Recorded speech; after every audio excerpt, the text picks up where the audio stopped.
Bismillahirrahmanirrahim. Assalamualaikum warahmatullahi wabarakatuh. Alhamdulillahilladzi arsala rasulahu bil huda wa dinil haq liyudhhirahu 'alad dini kulli wa kafa billahi syahida. Asyhadu an la ilaha illallah wahdahu la syarikalah wa asyhadu anna Muhammadan abduhu wa rasuluh la nabiyya ba'dah. Qala ta'ala fi kitabil karim, a'udzu billahi minasy syaithanir rajim.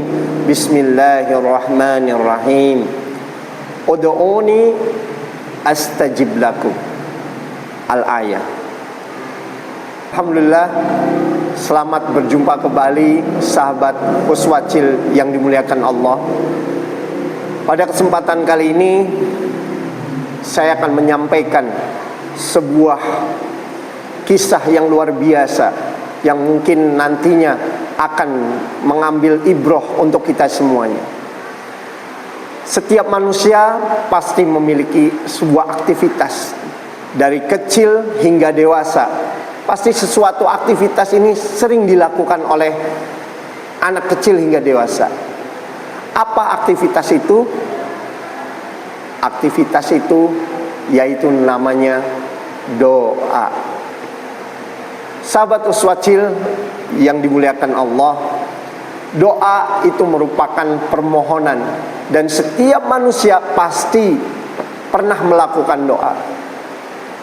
Setiap muslim dan muslimat, dari kecil hingga dewasa, dari setiap aktivitas, dari bangun tidur hingga tidur kembali, pasti akan melakukan aktivitas yaitu yang namanya doa. Pada kesempatan kali ini saya akan mengkisahkan sebuah kisah nyata yang akan saya sampaikan kepada sobat Uswacil semuanya, yaitu tentang kisah nyata tentang berhubungan dengan doa. Apa itu? Ini merupakan suatu kisah nyata yang saya alami waktu kisaran usia 13 tahun. Kalau tidak salah itu ketika saya SMP. Ketika SMP kelas 1. Ketika itu saya memiliki keinginan ingin memiliki sepasang burung dara. Ketika itu saya tidak memiliki uang dan menabung untuk membelinya. Hari demi hari, minggu demi minggu, saya mengumpulkan uang tersebut, dan singkat cerita lalu terkumpullah. Lalu saya membeli sepasang burung dara. Sepasang burung dara yang berwarna coklat dan abu-abu.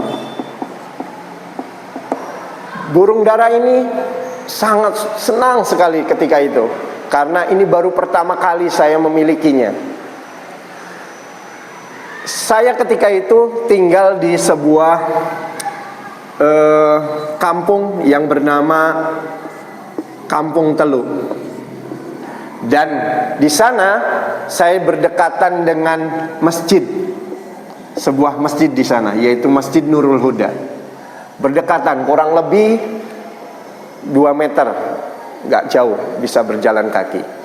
Dan ketika itu saking senangnya saya dengan burung dara ini, setiap pagi saya kasih makan dan saya terbangkan. Dan itu terbangnya luar biasa, sampai ke angkasa dan tidak terlihat, sampai sekecil setitik seperti itu. Singkat cerita, ketika saya sekolah, lalu saya pulang dari sekolah, saya lihat sekitar rumah, ternyata burung itu tidak ada. Burung kesayangan saya, burung dara tersebut tidak ada. Saya cari ke sana kemari, saya tidak menemukannya. Lalu di antara itu saya nanya ke orang tua saya, ke kakak dan adik-adik saya tidak menemukannya. Apa yang terjadi setelahnya? Setelahnya saya sedih. Saya merasakan kesedihan. Lalu saya tidak menyalahkan siapapun. Di antara kesedihan itu, lalu saya berdoa di dalam hati. Apa doanya? Doa anak kecil usia 13 tahun. Di antaranya doa yang saya sampaikan adalah, ya Allah, saya ingin tahu siapa yang mencuri burung dara saya. Saya tanya dalam hati saya kepada Allah dengan penuh keinginan, ya Allah, saya ingin tahu siapa yang mencuri burung dara saya. Hari demi hari, bulan demi bulan, dan tahun demi tahun, ketika saya SMP kelas 1, ternyata belum juga dikabulkan. Saya belum tahu siapa yang mencuri burung dara saya. Kelas 2 SMP, naik kelas 2, naik juga kelas 3, belum juga ditemukan. Belum tahu siapa ini. Akhirnya singkat cerita, waktu kelas 3 SMA, tepatnya kelas 3 SMA, saya memiliki teman. Teman tersebut satu SMP dengan saya, dan SMA pun sama satu SMP dengan saya.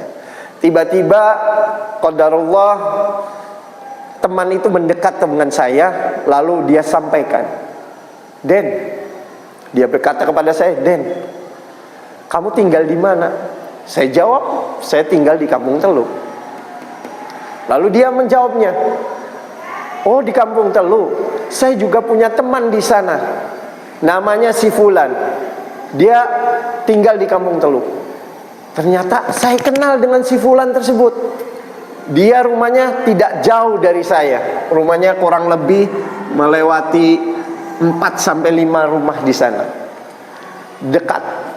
Dan teman saya itu, dia menyampaikan bahwa dia bercerita kepada saya, dia bilang, Den, saya dulu pernah main di sana dan pernah mencuri burung dara.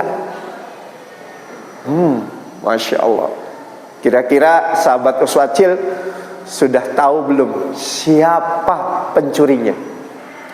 Tapi karena penasaran, saya tanya kembali ke teman saya itu. Hah? Mencuri burung dara? Iya, waktu kelas 1 SMP tepatnya. Mencurinya dekat masjid rumahnya. Saya sampai, wah, itu rumah saya. Itu rumah saya. Lalu saya terdiam dan menanyakan, berapa ekor yang kamu ambil, kamu curi? 2 ekor, yaitu sepasang. Saya tanya kembali karena penasaran. Saya tanya kembali, warna apa yang kamu curi? Warna burung dara apa yang kamu curi? Ternyata dia bilang sedetail-detailnya, warna coklat dan abu-abu yang saya curi. Masya Allah, la haula wala quwata illa billah. Tersentuh hati saya ketika itu. Oh ya Allah, ternyata ini jawaban doa saya. Dulu saya kelas 1 SMP, saya berdoa, ya Allah, saya ingin tahu siapa yang mencuri burung dara saya. Ternyata ini jawabannya. Saya tidak menyampaikan langsung kepada teman saya itu bahwa apa yang kamu curi itu adalah rumah saya. Saya tidak menyampaikan karena saya tahu hatinya ketika dia tahu bahwa yang dia curi adalah milik saya. Saya abaikan itu. Sampai sekarang pun, sampai detik ini, saya tidak menyampaikan kepadanya. Saya masih berteman dengannya. Tapi intinya, inilah keajaiban doa.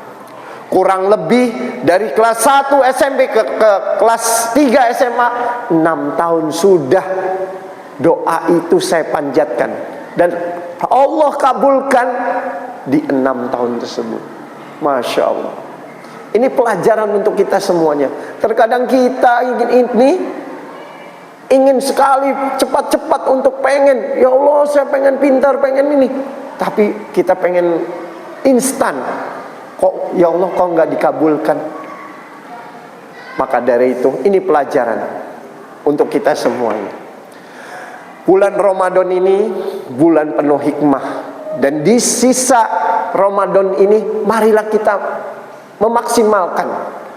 Saya pernah dengar sebuah kata mutiara yang Umar bin Khattab pernah menyampaikan.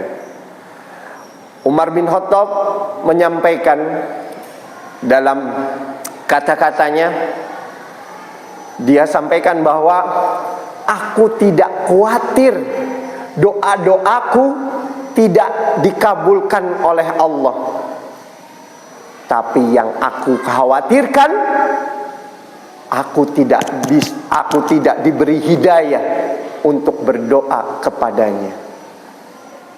Masya Allah, sungguh indah perkataan Umar bin Khattab itu. Oleh karena itu saya menyampaikan kepada sobat Uswacil semuanya, mari kita maksimalkan doa kita kepada Allah di bulan Ramadan ini. Doa-doa insya Allah akan dikabulkan, karena ada 3 waktu di mana insya Allah doa itu akan diijabah oleh Allah. Yang pertama yaitu waktu ketika sahur. Maksimalkan saudaraku semuanya, maksimalkan waktu sahur ini untuk menyelipkan doa-doa kita. Dan yang kedua adalah ketika kita berpuasa. Sekarang nih kita masih berpuasa, berdoalah, doa yang banyak. Apa keinginan kita? Doa, dan terus berdoa. Dan yang terakhir, yang ketiga adalah doa waktunya, yaitu ketika kita menjelang berbuka puasa. Masya Allah. Nah, sore ini nanti kita mulai bareng-bareng. Yuk kita sama-sama berdoa. Mudah-mudahan nanti kita bisa mengamalkan ketiga waktu ini untuk senantiasa untuk berdoa kepada Allah. Sahabat Uswacil yang dirahmati Allah, ada satu doa yang saya akan ingin sampaikan di waktu bulan Ramadan ini. Ada doa yang sangat harus kita lakukan dan kita bisa amalkan di bulan Ramadan ini. Apa doanya? Doanya yaitu Allahumma innaka afun tuhibbul afwa fa'fu anni. Allahumma innaka afun tuhibbul afwa fa'fu anni. Ya Allah, ampunilah aku. Sesungguhnya Engkau Maha Pengampun, maka ampunilah aku. Subhanakallahumma wa bihamdika asyhadu an la ilaha illa anta astaghfiruka wa atubu ilaik. Assalamualaikum warahmatullahi wabarakatuh.